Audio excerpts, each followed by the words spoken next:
Let's start with the agenda.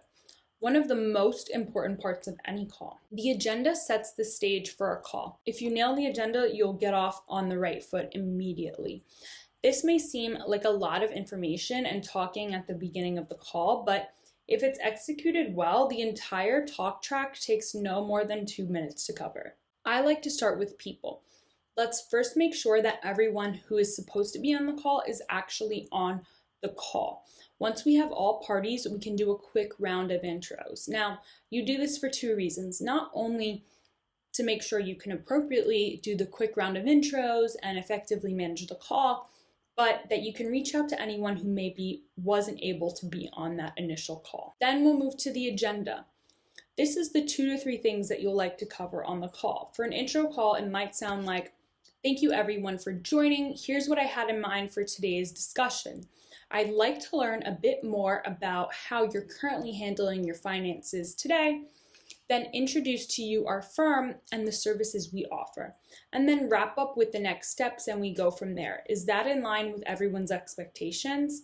Keep it simple. After the agenda, we'll move into logistics. You can work this in really at any time, but it's important to do a quick time confirmation before you get on the call. And we also have 30 minutes scheduled for today's call, correct? I just want to make sure I'm respectful of everyone's time and we can cover everything we have planned to discuss. So it's better to know upfront if someone has to leave early so you can tailor your agenda to make sure you cover the critical components, and it gives you a follow-up opportunity to reach out to that one person and say, hey, I know you had to leave early, here's what you missed. Or, hey, I know you had to hop off early, I just want to make sure you don't have any questions. Or, I just want to make sure you understood what we did discuss and answer any questions that may have went unanswered since you had to hop off early. Lastly, we'll want the prospect to agree to making a decision at the end of this call on the next steps we're proposing.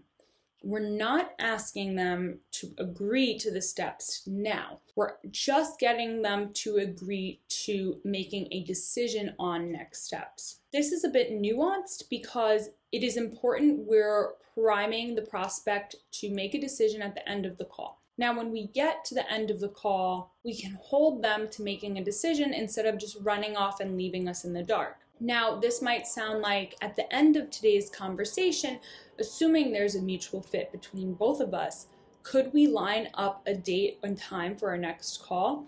This will be a more in-depth discussion of your current financials so we can tailor our recommendations.